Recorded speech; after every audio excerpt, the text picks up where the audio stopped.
하길라 광야에서의 다윗 이런 제목으로 사무엘상 26장 1절에서 12절 말씀 우리 같이 살펴보겠습니다.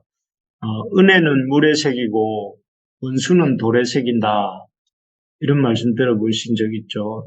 은혜는 물에 새기고 원수는 돌에 새긴다. 무슨 말인가 하면 인간은 감사하고 고마워해야 할 것들은 쉽게 잊어버리고 반면에 섭섭하고 힘든 것은 오래오래 기억한다. 그런 뜻입니다.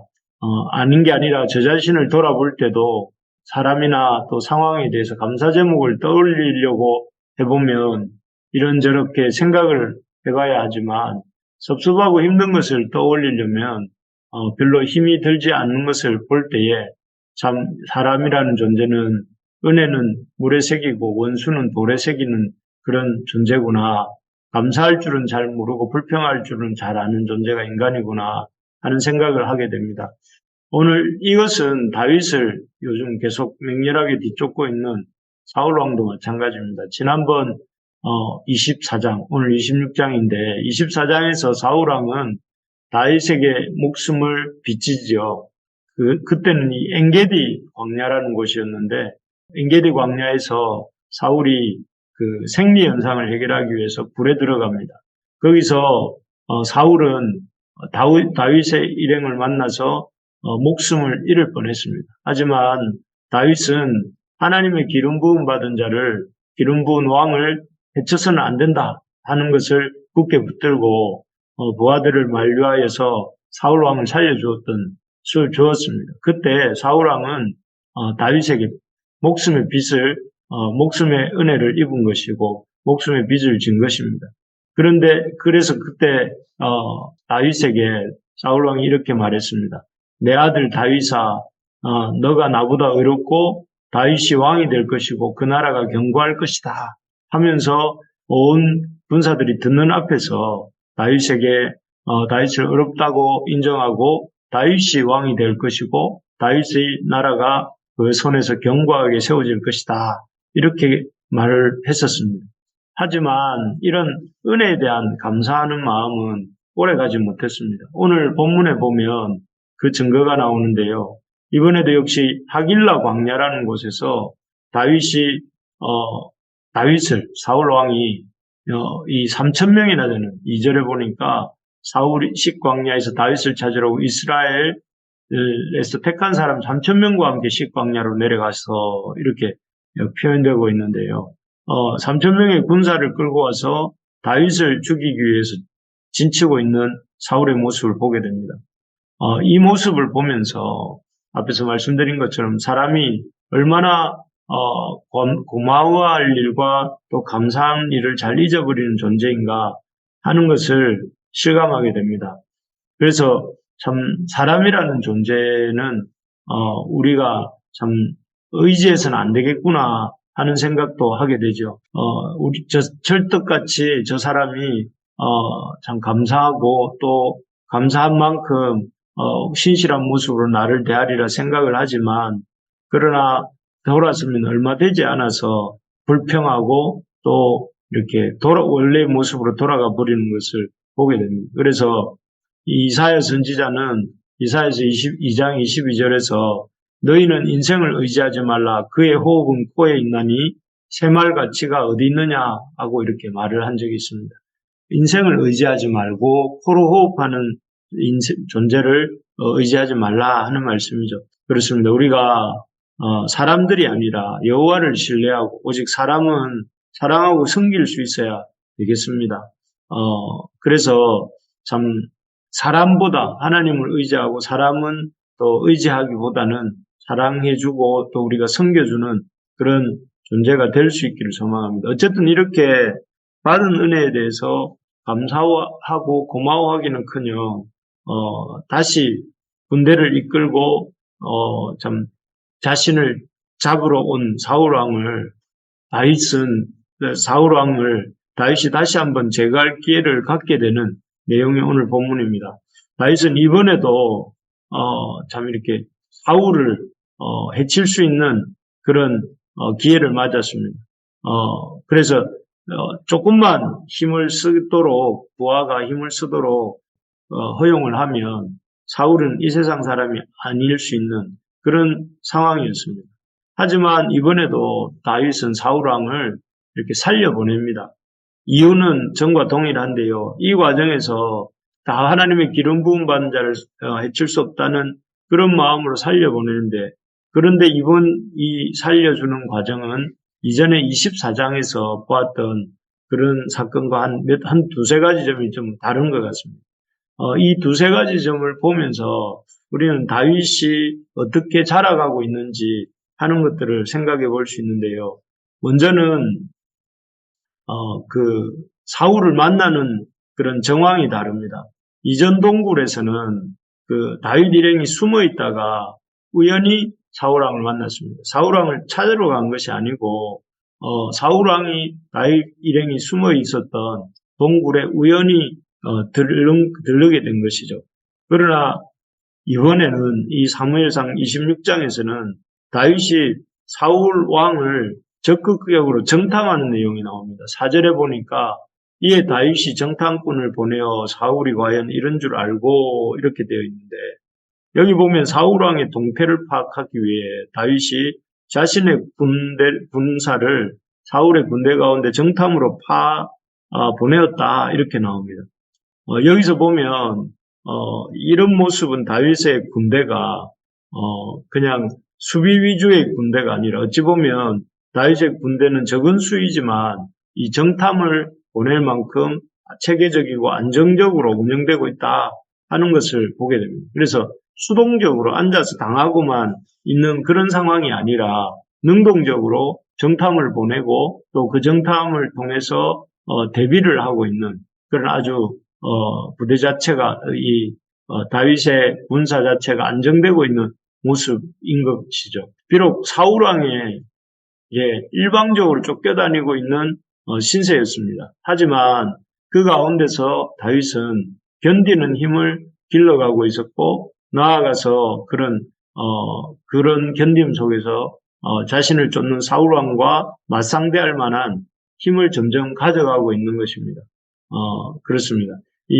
우리가 헬스장에서 이렇게 무거운 바벨이나 역기를 들 때는 어떻습니까? 처음에는 겨우 드는 수준이지만 그것을 계속 반복하다 보면 근육도 생기고 힘이 생기는 것처럼 다윗도 사울에게 쫓겨다니면서 처음에는 많이 힘들었지만, 그러나 계속해서 사울의 공격으로부터 자신을 지키는 훈련을 하면서 조금씩 근육이 생기고 힘이 생기고 군대가 이렇게 성장해 가고 있었던 것이죠.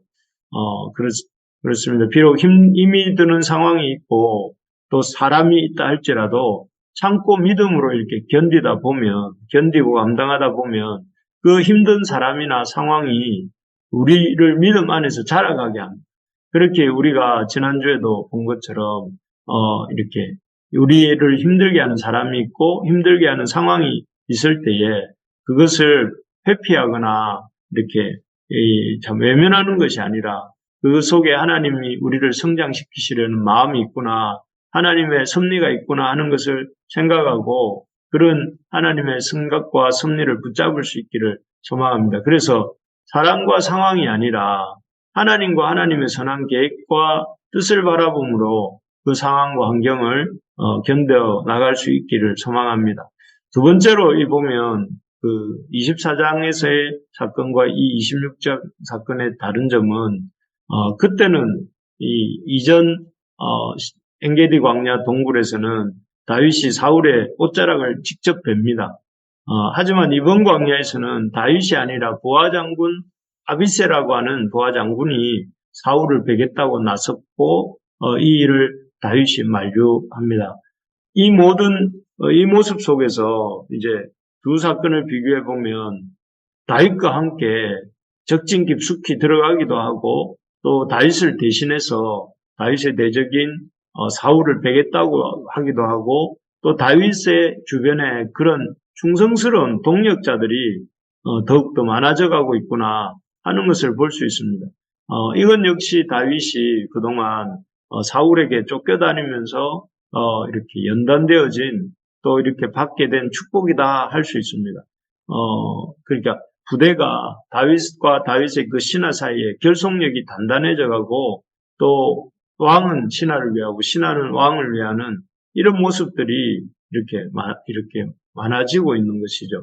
반면에 이 사울은 어떻습니까? 사울은 다윗의 군대는 다윗을 중심으로 서로 목숨을 이렇게 서로 내놓을 만큼 이렇게 친밀한 모습이었다면 반면에 사울 왕의 모습은 정반대입니다. 왕을 모시고 있으면서도 신하들이 부대 외곽에 보초도 세우지 않고 또 어느 곳보다 경계에 힘써야 할 장소인 왕의 침소 주변에도 아무런 불침본도 세우지 않습니다. 그저 왕도 잠들고 자신들도 잠들고 그야말로 전장에 참여한 군사의 모습으로 군사의 긴장감은 1도 없고 그저 그냥 평범한 사람들처럼 그냥 다 왕을 중심으로 해서 모든 신하들이 편하게 자고 있는 모습입니다. 이런 모습은 사후 그 어떤 적의 심장부에 창을 들고 함께 들어가는 다윗의 부하들과 그 왕 주변에 모여서 아주 퍼질러서 잠을 자고 있는 이 사울의 신하들의 모습은 그 군기나 사기가 하늘과 땅 차이였구나 하는 생각을 들게 합니다. 어쨌든 이런 사울의 군대는 점점 허물어지는 것 같은 느낌이고 반면에 이 다윗의 군대와 부하들은 점점점 이렇게 강해지고 또 용기가 백배해지는 그런 모습이다 할 수 있겠습니다. 이것은 바로 사울에게 쫓겨다니면서 그 힘든 고난의 시간을 견디면서 그 고난을 통해서 다윗의 부하들도 점점 강해지게 되고 또 그 속에서 서로 아끼고 서로 위하는 그런 진정한 동력의 관계가 생기고 또 그런 동력을 통해서 이런 하나님 나라를 이루어가게 되고 있는 다윗을 보게 되는 것입니다. 그렇습니다. 우리에게 고난이 있을 때에 그 고난을 통해서 하나님은 우리에게 하나님의 그 동력자들을 얻게 하시고 또 그런 동력자들을 통해서 우리의 사역을 감당해 나갈 수 있도록 허락해 주시는 줄 믿습니다. 그래서 우리에게 주시는 이런 고난들 또 어려움들이 있을 때에 그 어려움들 속에서도 하나님께서는 사람을 얻게 하시는구나 하는 것들을 생각해야 되겠습니다. 마지막으로 이 본문이 24장하고 좀 다른 점, 이 두 가지 앞에 말씀드렸는데 우연히 만난 것과 우연히 만났다면 첫 번째는 우연히 만났다면 이번에는 아주 의도적으로 다윗이 다가갔다는 것과 두 번째는 다윗이 옷자락을 배웠지만 이번에는 아비새라고 하는 다윗의 장군이 사울을 제거하려고 했다는 이런 차이가 있었다면 세 번째로는 24장의 사건과 다른 점이라기보다는 이번에 비슷한 점인데 그것은 다윗의 부하가 창과 물병만을 취하고 사울 왕을 살려주었다 하는 것입니다. 앞에서도 말씀드렸지만 이 살려준 이유는 여호와의 기름 부음 받은 자를 치는 것은 여호와께서 금하시는 것이기 때문이다 이렇게 말을 합니다. 이렇게 군대도 강성해지고 또 나아가서 아주 체계적이 되어가는 가운데에서도 다윗의 어떤 이 운영의 원칙, 군대 운영의 원칙, 왕으로서의 철학은 동일합니다. 하나님께서 하라는 것은 하고 하나님께서 하지 말라고 하는 것은 하지 않는다 하는 분명한 다윗의 태도가 이렇게 확립되어 가고 있는 것을 보게 됩니다. 결국 이러한 어떤 계속되는 연단 속에서 하나님은 다윗을 강하게 하시고 다윗의 사람들을 용맹스럽게 만드시고 그리고 더 나아가 다윗을 원칙 있는 리더십을 가진 왕이 되도록 돕고 있는 것을 보게 됩니다. 우리가 참 이 하길라 광야에서의 다윗이 우리 눈으로 보기에는 고생의 연속인 것 같은 그런 삶을 살고 있지만 하나님의 뜻 안에서는 하나님이 그 자신을 키우시고 또 그 자신의 왕으로서의 군사를 잘 준비시키게 하시고 더 나아가서 하나님을 더 깊이 만나는 하나님의 주권을 인정하는 그런 다윗이 되도록 돕고 있는 것을 보게 됩니다. 그렇습니다. 우리 인생에도 이런 하길라 광야 같은 이런 광야길이 올 때에 우리가 또 지금 그런 길을 걷고 있을 때에 무엇보다 우리를 견고케 하실, 또 우리 공동체, 우리 가정, 우리 교회를 강건하게 하실, 또 번성하게 하실 그 주님을 바라보면서 우리가 두벅두벅 믿음의 걸음을 걸어가는 우리 모두가 될 수 있기를 간절히 소망합니다.